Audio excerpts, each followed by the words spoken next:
Makanya saya bilang sanad itu ditulis tapi tidak usah diimani. Kalau itu tok, ya harus diimani kalau itu sebagai jam'un an jam'in, kebetulan taunya itu lewat guru.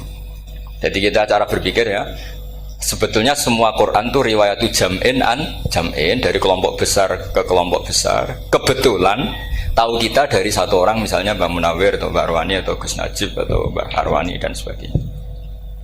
Saya itu punya bapak, buyut-buyut saya itu hafal Quran. Mereka ya pantangan malah, makanya itu sirinya. Kenapa kadang-kadang kiai dimintai sanad itu nggak mau.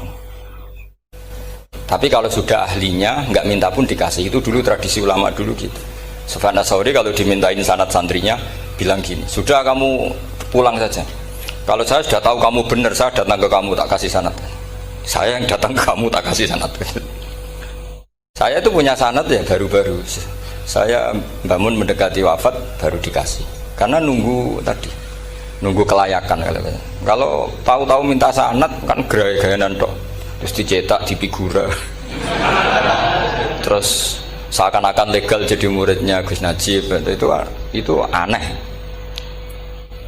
Saya ulang lagi ya. Jadi kita harus ngadepi satu hukumnya Allah. Kalau sanadul Quran itu harus mutawatir. Malah mutawatirnya riwayat jam'in an jam'in sing la yumkinu tawatuhum alal kadhib. Jika kita nyaman, misalnya kita mau tidak mau menyebut setelah hafaz itu kita hanya menyebut asim. Setelah asim paling banter kita menyebut hanya dua, yaitu Abdurrahman As-Sulami, Abi Abdillah Abdurrahman As-Sulami. Ada yang nulis Abi Abdurrahman Habib As-Sulami. Itu di harokatnya kitab itu ada yang nulis Hubab. Yang benar, oh enggak, yang benar itu bacanya Habib. Habib itu As-Sulami, itu ikut marga Robi'ah. Itu kemudian ditulis gurunya hanya dua, yaitu Abdurrahman As-Sulami sama Zirin bin Hubes.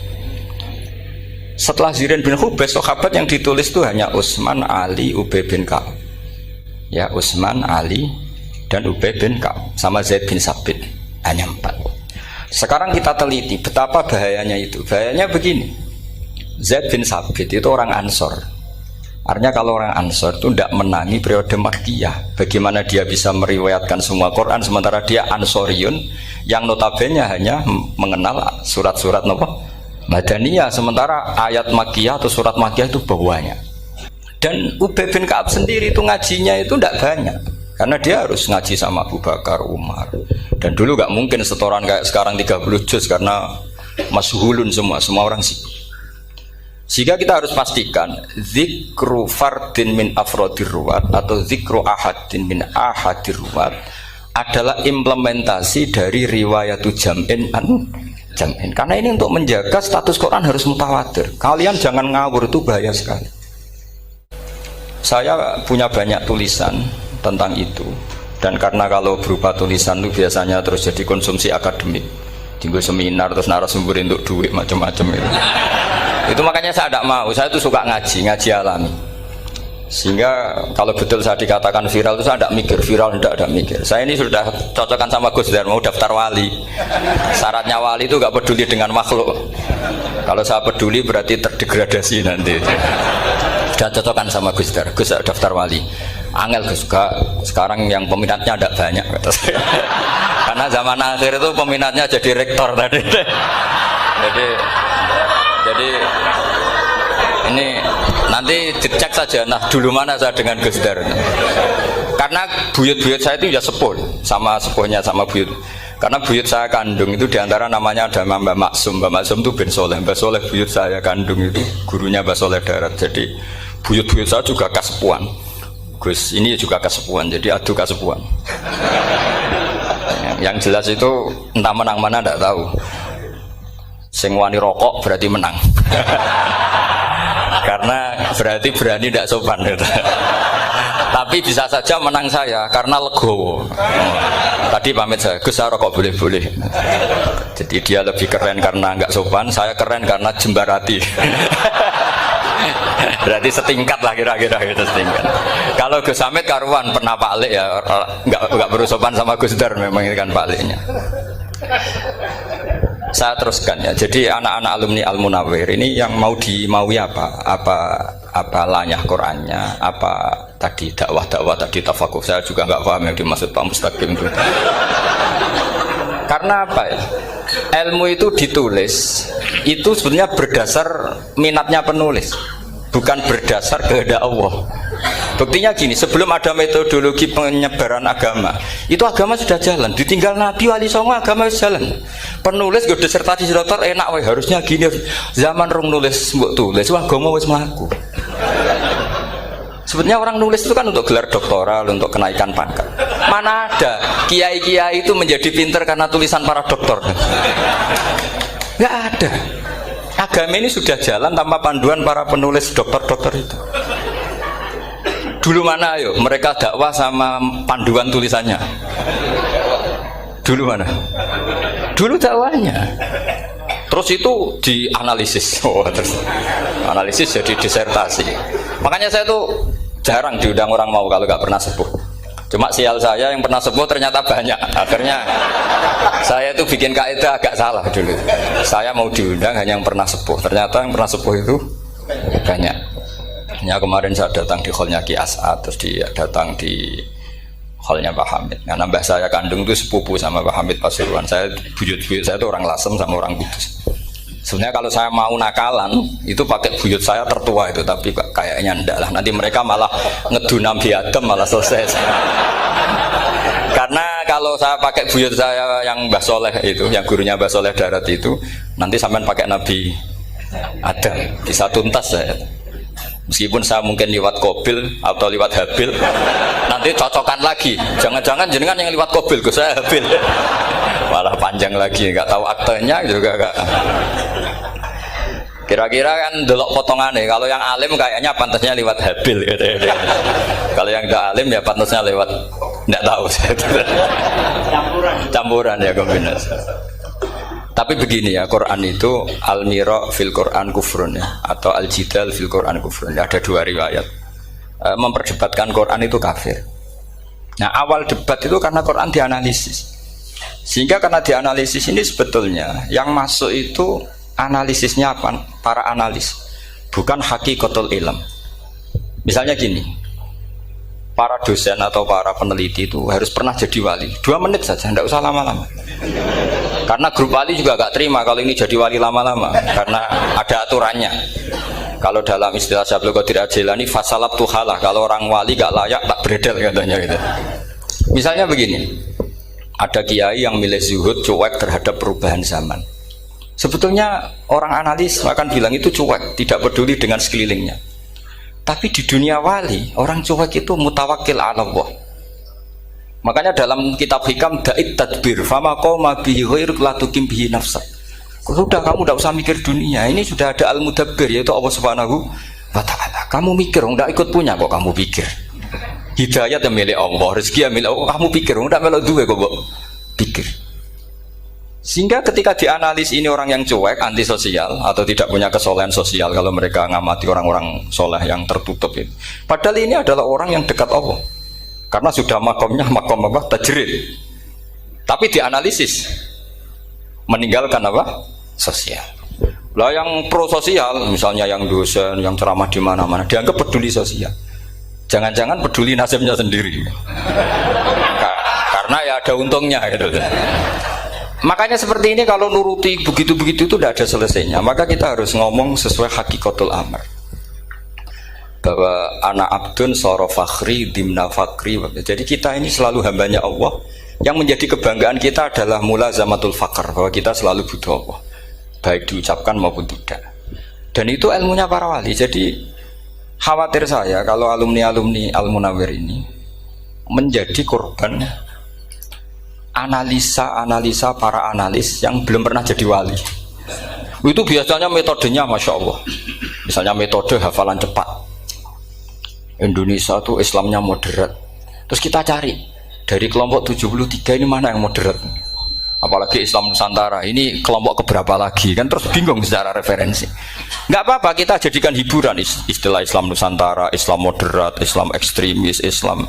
Jadikan hiburan, tapi tidak merubah ilmu kita yang mau rusak dari Rasulullah SAW, yaitu bahwa umat ini hanya terbagi 73. Itu ada riwayat mengatakan 72 masalah, yang satu benar. Tapi ada riwayat kebalikannya, 72 itu benar, yang satu salah. Itu di dunia ilmu hadis diperdebatkan kuat mana riwayat itu.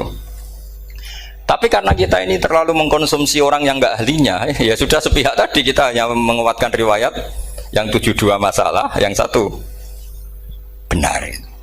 Tapi pertanyaannya, kuat mana dua riwayat itu?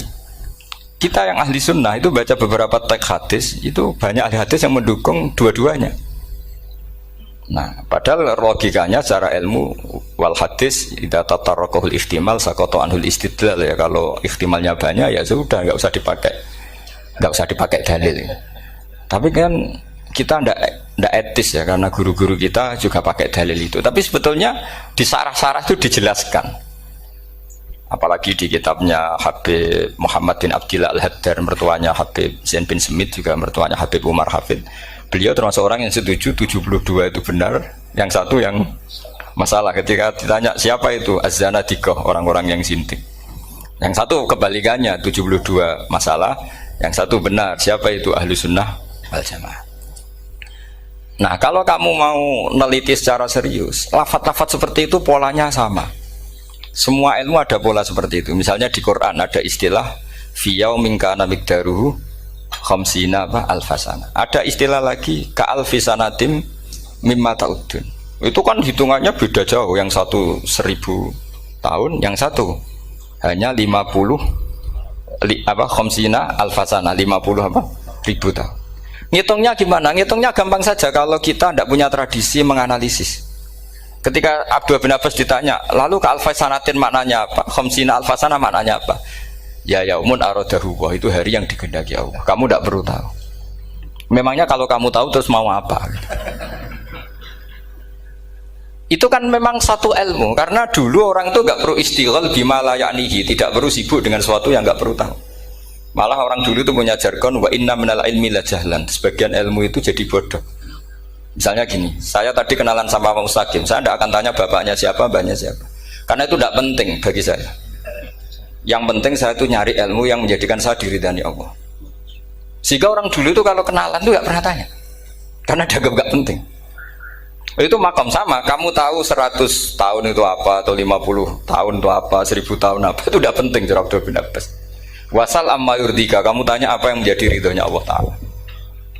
Sehingga ketika orang dulu cuek, kenalan kok tidak ditanya bapaknya asalnya mana, mereka itu apa ya, konsisten dengan konstitusi min husni islamil mar'i tarkuhu malayani. Tapi para analis, wah ini tidak familiar, kenalan kok dingin-dingin saja, orangnya dingin, pasif. Ini tidak pasif, ini tarku malayani. Jadi gak sambung, memang calon wali sama calon rektor itu tidak sambung. Jadi memang nggak sambung, cara berpikirnya beda. Makanya saya mohon ini apa ya? Ya itu tadi saya sudah cocokkan sama Gus Darin. Jadi kalau kamu daftar ya monggo. Nanti saya tidak tahu yang nanti jadi ketua saya Pak Gus Dar, tidak tahu saya. Jadi, ya saya teruskan ya tentang sanad ya, karena ini yang ditulis di materi ini sanad. Saya mohon sekali, sanad itu kamu yakini sebagai fardun min afrodi dzalikal jam'i. Karena sekali kamu punya sanad ahad itu merusak Quran. Karena hadis ahadis saja masalah, apalagi Quran. Dan Quran definisinya adalah lafadz sing mangkul ilaina bit tawatur. Ada kata apa? Bit tawatur. Makanya saya itu kalau nulis ya minhum. Jadi harus ditambahi minhum. Di antara sahabat yang diambil tadi Abdurrahman As-Sulami sama Zirin bin Hubes adalah Ali, Utsman, Ubay bin Ka'ab, Zaid bin Sabit. Tapi itu mesti ada yang hilang banyak. Sampai hitung saja secara logika ya. Dan ini pasti benar, nggak mungkin benar tapi pasti benar. Ada ayat sing nazalat fi Abi Bakrin. Tentu Abi Bakar lebih tahu. Kayak masalah hijrah. Mesti jelas la tahzan iz qala li sahibihi la tahzan innallaha ma'ana. Ada ayat yang jelas tentang Aisyah kayak hadisul ifki. Innalladzina ja'u bil ifki usbatum minkum la tahsabu syarral lakum bal huwa khair. Itu jelas Aisyah lebih tahu. Ada ayat yang turun tentang Umar, yaitu tentang Asra Badrin. Laula kitabum minallahi sabaqa lamassakum fima madabun terus. Ada ayat yang lebih spesialnya Utsman. Sekarang cara disiplin ilmu harusnya kita talaki dzalikal lafzi atau talaki riwayah fi hadisil ifki an Aisyah wa fil hijrah an Abi Bakar wa fi riwayatil farqi bainal haqqi wa bainal batil dari Umar. Karena ya ayyuhan nabiyyu hasbukallah wa man ittaba'aka minal mu'minin, itu asbab nuzulnya Umar. Ali tentang ayat hadani khosmani ikhtasamu fi rabbihim, itu jelas nazalat fi Ali. Secara disiplin ilmu, kalau kamu ingin disiplin riwayat, harusnya sanadnya seperti itu. Makanya kalau Aisyah dibantah tentang hadisul ifki, ayat itu turun tentang saya. Jadi ilmu saya, kata Aisyah, nggak merah kalah dengan kamu. Tapi kita tetap saja pakainya. Makanya Abdullah bin Mas'ud itu masyhur, nggak terima dia disejajarkan dengan Zaid bin Sabit. Ketika dia tidak termasuk tim lajnah untuk rasam Utsmani, dan dia nggak mau memang. Itu Utsman coro sekarang dimaki-maki, kamu melibatkan Zaid bin Sabit yang saat saya sudah bela Nabi, dia masih di rahimnya orang kafir, katanya. Karena Zaid bin Sabit ini junior sekali, bukan sekedar junior tapi junior. Terus kata Abdul Nasir, saya ini sadisu sittatin fil Islam, saya itu masuk Islam ketika orang Islam tinggal baru 6, disaingi orang yang Islam kemarin, katanya. Nggak mau dia.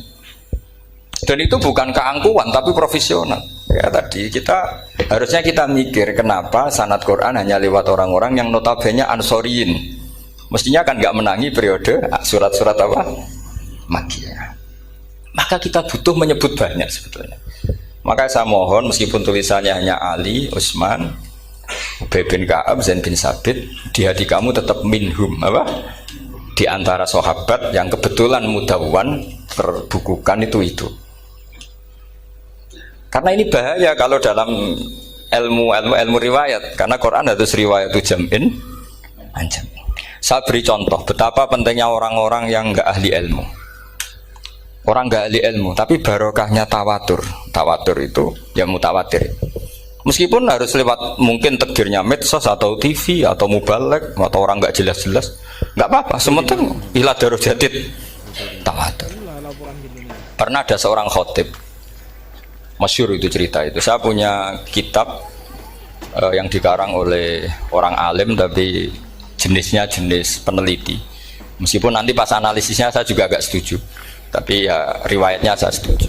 Itu ada orang khotib baca ayat wala tangkihul musyrikati hatta yu'min wala amatum mu'minatun khairum min musyrikati walau ajabatkum. Dia masih baca wala tangkihul musyrikina hatta yu'minu. Masih baca bi fathit ta, karena depannya bi fathit ta, belakangnya juga fathut ta. Maka maknanya menjadi gini, wala tangkihu lan ojo nikah sira kabeh, karena ini mutaaddi yang ila mafulin wahid. Kowe ojo nikah sira kabeh lanang, karena ingkaha atau ya ingkahu. Karena wala tangkihu berarti la tangkiha la tangkihu. Berarti khitabnya pada jamak mudzakkar salim.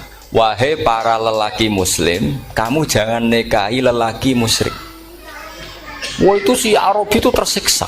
Hebatnya apa? Dawuhnya Allah kalau bakas sekelas itu nggak usah dilarang, yang mau minat tuh siapa? Karena maknanya jadi wala tangkihu, kalian para orang Islam lelaki jangan menikahi lelaki musyrik. Sing pengen nikahi Donald Trump ya sopo kan gitu. Mbok ndak usah dilarang ya kita ndak akan menikahi. Nah, kebetulan yang pinggirnya khotib ini orang alim. Jari-jari sing alim iku khotibe sing goblok. Asline ayate ra ngono. Ayate gimana? Itu bidomita wala tungkihu. Ketika wala tungkihu maknanya menjadi benar, karena wala tungkihu lan ojo nikahno sira para wali, khitabun lil auliya, bukan khitab pada lelaki tapi khitabun lil auliya. Wala tungkihu lan ojo nikahno sira kabeh ayuhal auliya, para wali-wali, banatiku ming anak wedok sira kabeh, ojo mbok nikahno al musyrikina ing lanangan musyrik. Berarti di sini menjadi pelarangan para wali yang punya anak putri.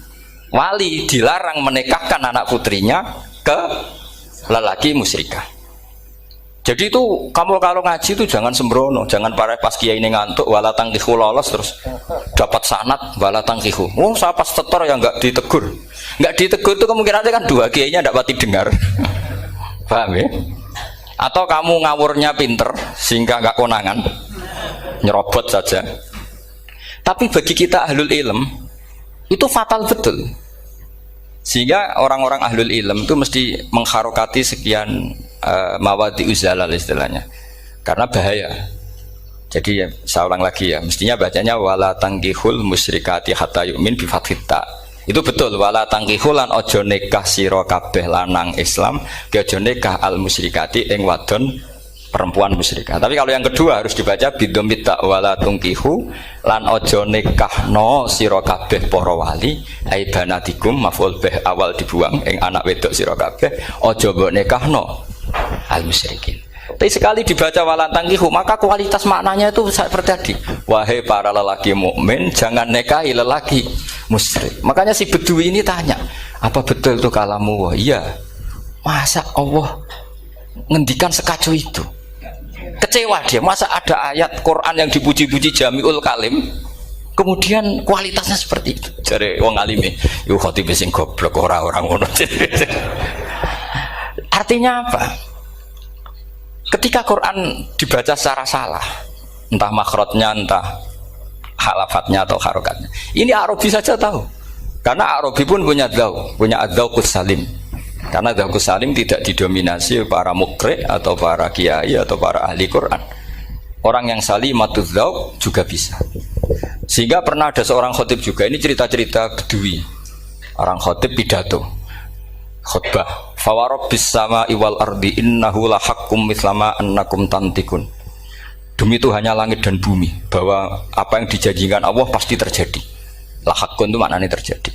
Itu si Arabi tadi langsung tanya ke khotib, Pak khotib, mangdalladzi akhdobal jalil hatta al-ja'hu ilal yamin. Siapa yang bikin Allah murka sehingga Allah terpaksa sumpah? Mana orangnya? Karena kalau dalam tradisi balaghah sumpah itu sudah tersinggung. Misalnya saya punya utang sama Gus Dar ditagih hari ini, hari Selasa. Gus utangnya bayar. Paling saya bilang, nggih Gus sesuk. Ketika sesuk ditagih lagi, nanti Kamis ditagih lagi. Kalau saya mulai tersinggung pasti wawahi. Jadi orang kalau sampai sumpah itu bukti apa? Tersinggung. Karena kalau dalam balaghah disebut kalau mukhatab tuh kholiyad dzihni tidak usah taukid. Tapi kalau mulai mutaraddid agak ragu dikasih taukid. Kalau banget nggak percaya nih dikasih sumpah. Itu mesti terusannya duga. Itu kaidah tuh, nggak bisa nggak. Karena al-yamin atau al-qasam itu ya dulu alal ghadab. Makanya langsung si Arabi tadi tanya, mangdalladzi akhdobal jalila hatta al-jawil al-yamin. Siapa yang bikin Allah tersinggung sampai Allah terpaksa sumpah? Ini dzauqul Arabi, dzauqul Badawi, orang yang sangat betul. Karena Quran mutawatir lafdzon wa dzauqon wa balaghatan wa nahwiyan dan sebagainya. Sehingga sebelum ada Imam Nafi', ini saya cerita khasnya ahli Quran, karena bapak saya, buyut-buyut saya itu hafal Quran. Dulu ketika bapak saya tadi Mbah Munawir sampai berapa? 98% ya yang hafal Quran, era anak tadi. Era anak itu 98%. Ya dari jenengan tadi. Jadi dulu bapak saya nasihati saya hafal Quran itu lucu, nasihatnya gini dok. Aku hafal Quran, mbahmu buyutmu hafal Quran. Yes, ojo kepaten obor. Nak kowe rapal itu sebenarnya alasannya anakmu rapal gampang, wong bapak ya rapal. Putu luwih gampang meneh. Wong bapak mbah ya ora. Maka anake wong alim rapal Quran atau orang alim itu kriminal pertama yang menjadi sunnatan muttaba. Karena itu melegalkan anaknya punya alasan kan. Coba kamu alim, terus anak kamu udah alim. Terus kamu, cung kowe kudu alim kok mbahmu. Lah bapak gimana bapak? Kan pusing. Jadi sebetulnya dzurriyyah ada alim itu mesti salah ini, salah pas depannya ini. Makanya saya itu tak angen-angen bener bapak saya. Bapak saya itu ya akrab sama Gus Najib, sering semaan bareng dulu. Jadi misalnya bapak saya ada hafal Quran, coba mau pede nasihati saya suruh hafal gimana alasannya? Kan nggak punya alasan. Jadi cara bapak pokoknya ojo kepaten obor. Ya, kalau orang kuno mana nih ojo kepaten obor.